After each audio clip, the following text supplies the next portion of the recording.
Good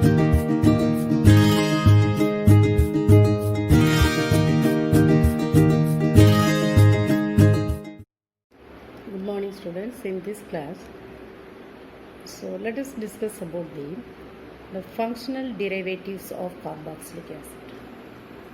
Functional derivatives na enna? For example, COOH group தான் carboxylic acid group. அதிலே ரெண்டு functional group இருக்கு, C double bond O, single bond OH.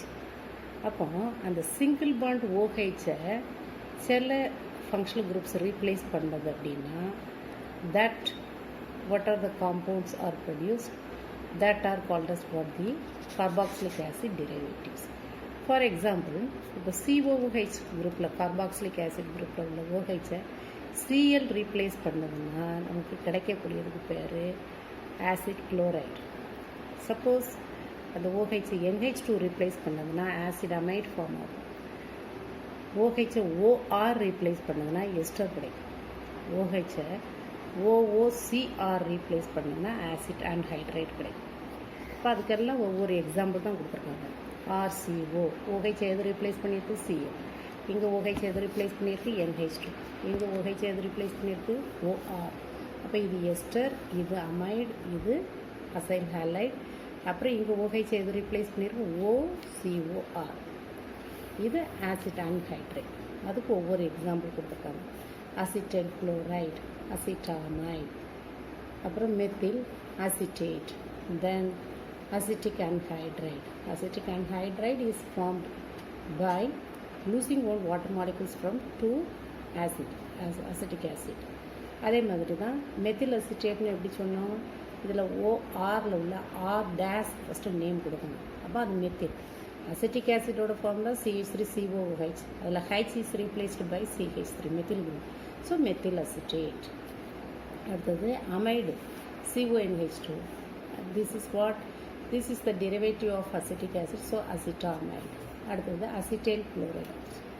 Okay, so now let us see the relative reactivity of acid derivatives. இப்போ நம்ம 4 acid derivatives பார்த்தோம். இந்த 4 acid derivativeஸோட reactivity-யை compare பண்ணுறோம். reactivity compare பண்ணுறது எதெல்லாம் which is showing high reactivity அப்படின்னு பார்த்தா acyl halide that shows what the high reactivity. then அடுத்தது நெக்ஸ்ட் வந்து ஆசிட் அன்ஹைட்ரைட், தேர்ட் தான் எஸ்டர் வரும், லாஸ்ட் அமைடு.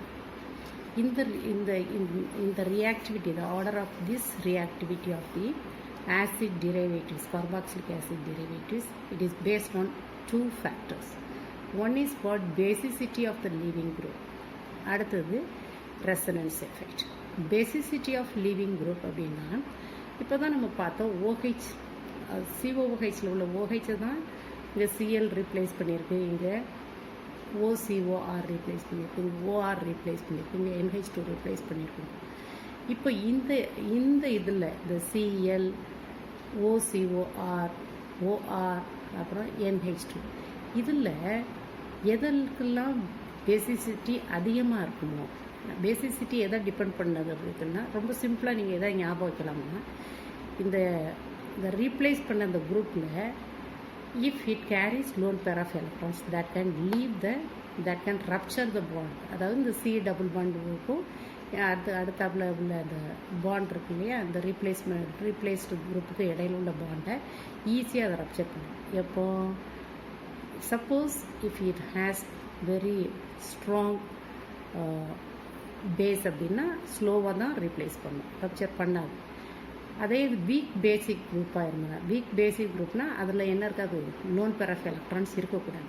இப்போ சிஎல்னு எடுத்துக்கிட்டிங்கன்னா அதில் லோன் பேர் ஆஃப் எலக்ட்ரான்ஸ் இருக்காது. அதே நேரத்தில் it needs electron, it ready to gain the electron. அப்போ ஈஸியாக இந்த பாண்டட் பேர் ஆஃப் எலக்ட்ரான்ஸ் தன்னை பார்த்து இருக்கு, அது என்ன செஞ்சிடும், அந்த பாண்டை உடைச்சிடும். அதனால தான் இதுக்கு ஹை ரியாக்டிவிட்டி. ஆனால் இப்போ நம்ம இங்கே RCOவில் R is already what, that is the alkyl group, electron releasing group. அப்போ அதுக்கு எலக்ட்ரானுடைய தேவை கிடையாது. So it is not ready to rupture the bond easily. அதனால் இந்த லீவிங் குரூப் வந்து கொஞ்சம் ஸ்லோவாக தான் நடக்கும். இங்கே OR ORல oxygen it carries what lone pair of electrons and R is also what electron releasing. அதனால் அதுவும் இந்த பாண்ட் அந்த C டபுள் பாண்ட் ஓக்கு அடுத்தாப்பில் வரக்கூடிய பாண்டை ஈஸியாக ரப்சர் பண்ணாங்க. இங்கே NH2ல N it carries what the lone pair of electrons. So it is a strong base OR. அதுக்கு அடுத்த பேசிசிட்டி அதுக்கு அதிகமாக உண்டு. அடுத்த COR உண்டு, அதுக்கு அடுத்த CL உண்டு. அப்போ எதுக்கு பேசிசிட்டி வீக் பேஸாக இருக்கும், இந்த லிவிங் குரூப் எது வீக் பேஸாக இருக்கும், that can easily rupture the bond and the reactivity is high.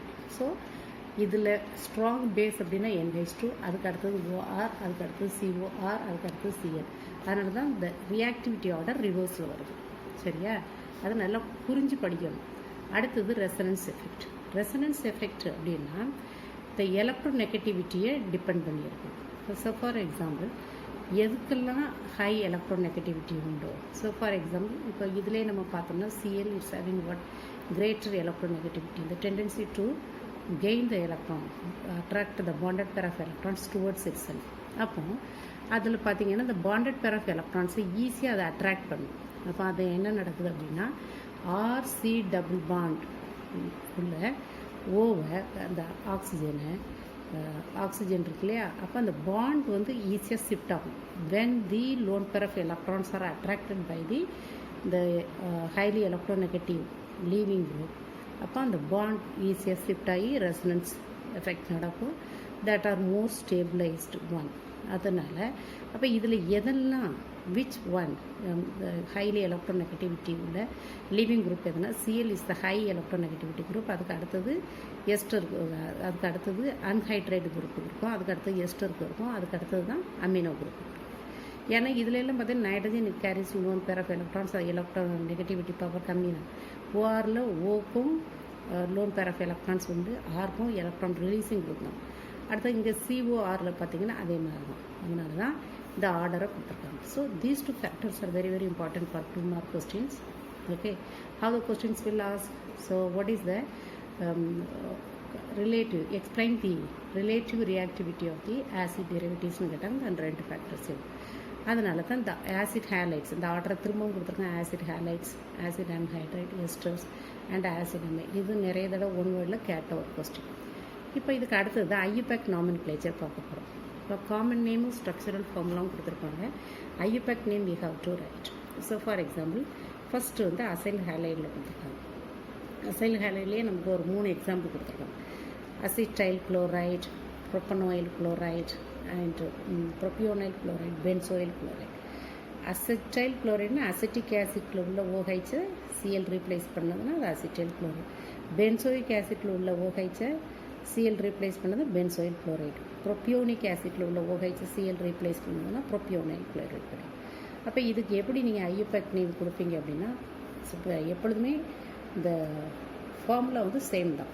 என்னது prefix plus root word plus primary suffix plus secondary. இந்த ஆர்டர் எப்பொழுதும் ஞாபகம் வச்சுக்கணும். Prefix plus root word plus primary suffix plus secondary suffix. அப்போ இதில் prefix வந்து எதுவும் இல்லை, சப்ஸ்டிடியூட். அப்போ root word there are 2 carbons eth. அப்புறம் primary suffix வந்து ANE. secondary suffix since it is what the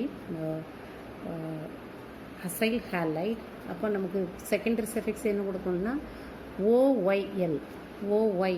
OIC ஆசிட்டில் உள்ள IC ஆசிடை ரீப்ளேஸ் பண்ணிவிட்டு ஒயில் ஹேலைடு. இந்த குளோரைடுன்னு ஒயில் குளோரைடு. அப்போ எத்தனோயல் குளோரைடு. இப்போவும் இங்கேயும் ஒரு கண்டிஷன் ஞாபகம் வைக்கணும். ப்ரைமரி சஃபிக்ஸையும் செகண்டரி சஃபிக்ஸையும் கம்பைன் பண்ணும்போது ப்ரைமரி சஃபிக்ஸில் உள்ள லாஸ்ட் டெர்மினலி வந்து டெர்மினேட் ஆகிடும். அப்போ எத்தனோயல் குளோரைடு. அதுக்கு அடுத்ததில் இது propion. Prop is the root word and primary suffix is ANE. secondary suffix அதே மாதிரி OYL. அப்புறம் என்னது குளோரைடு. இப்போ ப்ரொப்பனோயல் குளோரைடு. அடுத்தது பென்சோயில் குளோரைடு. இதில் வந்து ரூட் வேர்டு அப்படின்னா நம்ம வந்து 6 கார்பன் இருக்கிற ஹெக்ஸன்லாம் போடக்கூடாது. ஏன்னா இது பென்சோயிக் ஆசிட், அது ஃபினைல் குரூப்பில் விடுது. அதனால் பென்ஸ். ஓகே, ஏன் இவன் primary suffix, secondary suffix OYL. இப்போ பென்சோயில் குளோரைடு. அடுத்தது நெக்ஸ்ட் நம்ம பார்க்கக்கூடியது அசிட்டிக் அன்ஹைட்ரேட். அன்ஹைட்ரேட்டுக்கு வரும். அசிட்டிக் அன்ஹைட்ரேட்லேயே அன்ஹைட்ரேட்டில் 3 கொடுத்துருக்காங்க. Acetic anhydride, propionic anhydride, benzoic anhydride. இந்த அசிட்டிக் anhydride எப்படி கிடைச்சது? 2 அசிட்டிக் ஆசிடை டூ மாலிகுல்ஸ் எடுத்து அதில் ஒரு வாட்டர் மாலிகுலை எலிமினேட் பண்ணிட்டோம்னா நமக்கு CH3 C double bond O கிடைச்சது. Acetic anhydride is formed by removal of one water molecules from 2 acetic acid. Okay, அதே மாதிரி எத்தனுக்கு ப்ரோபியோனிக் anhydride, ப்ரோபியோனிக் ஆசிட் 2 மாலிகுல் எடுத்து அதில் ஒரு வாட்டர் மாலிகுலை எலிமினேட் பண்ணால் ப்ரோபியோனிக் anhydride. பென்சோயிக் ஆசிட் 2 மாலிகுல் எடுத்து அதில் ஒரு வாட்டர் மாலிகுலை எலிமினேட் பண்ணோம்னா பென்சோயிக் குளோரைட் கிடைச்சிடும். சரியா? How do you give the IUPAC name for that one? அப்போ இங்கே கார்பனை எண்ணி பார்க்கணும், எத்தனை கார்பன் இருக்குது அப்படின்னு பார்க்கணும். அப்போ எத்தனை கார்பன் இருக்குங்கிறத எண்ணி பார்க்குறத விட அந்த கன்சர்ன் ஆசிட் எந்த ஆசிட்லேருந்து இது வாட்டர் மாலிகுல்ஸை ரிமூவ் பண்ண பிறகு ஃபார்ம் ஆனதுங்கிறத பார்க்கணும். அப்போ இது ஒரு ஆசிடு, இது ஒரு ஆசிட், ரெண்டுமே அசிட்டிக் ஆசிட். அசிட்டிக் ஆசிட்னா எத்தனோயிக் ஆசிட். 2 கார்பன் தான் எடுக்கணும், ஏன்னா இதுவும் சேர்ந்து தான் நமக்கு கிடைச்சது. இப்போ 2 கார்பன்ஸ் இருக்கிறதுனால எத் primary suffix ANE, ethane. Okay, ethane ethanoic acid is the IUPAC. அதாவது இந்த acetic anhydride how it is formed, 2 acetic acid molecule எடுத்து அதுலேருந்து ஒரு வாட்டர் மாலிகுலை ரிமூவ் பண்ணால் அசிட்டிக் ஆசிட் கிடையாது, அசிட்டிக் anhydride கிடைக்கும். What is the IUPAC name for acetic acid? Ethanoic acid. அப்போ IUPAC name for acetic anhydrideக்கு என்ன பேர்? Ethanoic anhydride. அதே மாதிரி தான் ப்ரோபியோனிக் ஆசிட் 2 மாலிகுல் எடுத்தோம் அப்படின்னா ப்ரோபியோனிக் anhydride கிடைக்கும் by losing one water molecule. இப்போ what is the propionic acid? IUPAC name for propionic acid propanoic acid. அப்போ இந்த anhydrideக்கு IUPAC நேம் என்னது? Propanoic anhydride. Benzoic anhydride, benzoic acid வந்து கிடைச்சது. அப்போ பென்சோயிக் anhydrideக்கு இன்னொரு அதோட IUPAC நேமும் பென்சோயிக் anhydride. மெத்தில் அடுத்து எஸ்டருக்கு நேம் கொடுக்குறோம். எஸ்டருக்கு நேம் கொடுக்கணும்னா நல்லா கவனமாக பார்த்துக்கணும். இந்த எஸ்டர் எப்படி ஃபார்ம் ஆனது? ஒரு கார்பாக்சிலிக் ஆசிட்டோட OH எது ரீப்ளேஸ் பண்ணியிருக்குது? OCOR dash. இது OCOR டேஷ். ஆர் டேஷ் இதில் என்ன வேணாலும் வரலாம், அது மெத்தில் இருக்கலாம், எத்தில் இருக்கலாம். இல்லை, இங்கே ஒரு மிஸ்டேக் இருக்குது. இது என்ன அப்படின்னா இந்த குரூப் வந்து C6 இந்த ஃபார்முலாவே தப்பு. மெத்தில் அசிட்டேட் தான் கொடுத்துருக்காங்க. அப்போ மெத்தில் அசிட்டேட் அப்படின்னா இந்த ஸ்ட்ரக்சர் வந்து இதில் என்ன இருக்கணும்? மெத்தில் இது வந்து மெத்தில் குரூப்பு, CH3 குரூப்பு. சரியா? அசிட்டேட் அப்போ இதுவும் என்னது? CH3. So methyl acetate, methyl ethanoate அப்படின்னு சொல்லுவாங்க. சரியா? Methyl ethanoate again the formula is wrong only. So CO இந்த ஃபார்முலாவே கம்ப்ளீட்டாக ராங். மெத்தில் எத்தனோயேட்டோட ஃபார்முலா நான் எழுதுகிறேன் பாருங்கள். CH3 COO CH3 இதுதான் மெத்தில் எத்தனோயேட். மெத்தில் எத்தனோயேட்டோட ஃபார்முலா இது. மெத்தில் குரூப் இது ஆர், இது ஆர் டேஸ். ஆர் டேஸை ஃபஸ்ட்டு நேம் பண்ணிடணும். அப்போ அது என்னது? மெத்தில் அதுக்கு மெத்தில் கொடுத்துடணும். மெத்தில் அப்புறம் இங்கே 2 கார்பன் இருக்குது. அப்போ அது என்னது? எத்தனோயேட். மெத்தில் எத்தனோயேட். அப்போ இதோட நேம் மெத்தில் எத்தனோ. இந்த நேம் கரெக்டு, இந்த நேம் தப்பு. மீத்தேனோயேட், மெத்தனோயேட்னு இருக்குல்லே அது தப்பு. Methyl ethanoate, this is the right name. Okay, methyl ethanoate is the right and this is what wrong. அப்புறம் எத்தில் அசிட்டேட். எத்தில் அசிட்டேட்டில் என்ன செய்வோம்? அசிட்டிக் ஆசிட்டில் உள்ள ஹைச்சை எது ரீப்ளேஸ் பண்ணியிருக்குது? C2H5. அப்போ எத்தில் எத்தனோயேட். அடுத்தது ஃபினைல் அசிட்டேட், பென்சோயிக் ஆசிட் உள்ளது. ஃபினைல் அசிட்டேட், அசிட்டிக் ஆசிட் எடுத்துக்கோங்க. CH3CO. அதில் ஹைச்சை எது ரீப்ளேஸ் பண்ணியிருக்கு? C6H5. அப்போ phenyl group is C6H5. So phenyl ethanoate. அடுத்தது அமைடுக்கு நேம் கொடுத்துருக்காங்க. CH3CONH2. இந்த CONH2னாலே அமைடு. அப்போ இங்கே என்னது? மெத்தில். ஸோ மெத்தில் அமைடுன்னு சொல்லலாம். That is a common name. அப்போ IUPAC நேம் எப்படி கொடுப்பீங்க? ரூட் வேர்டு 2 கார்பன் இருக்குது. So ANE is the primary suffix. Okay, amide is the secondary. So ethanamide. Okay, IUPAC name. Ethanamide is the IUPAC name for this compound. Okay, அடுத்தது next நம்ம பார்க்க போகிறது ப்ரோபியோனமைட். C2H5CONH2. மொத்தம் 3 carbon இருக்குது. So ANE is the primary suffix and amide is the secondary suffix. அப்போ ethanamide. அடுத்தது benzamide. So benz is the root word and ANE benzamide, ANE then amide, benzamide. சரியா? So இது வரைக்கும் நம்ம பார்த்தது எல்லாமே நாமன்கிளேச்சர் ஆஃப் ஆசிட் டெரிவேட்டிவ்ஸ் பார்த்தோம். ஸோ அடுத்த இதில் நம்ம பார்ப்போம் அதோட preparation chemical properties. That's all.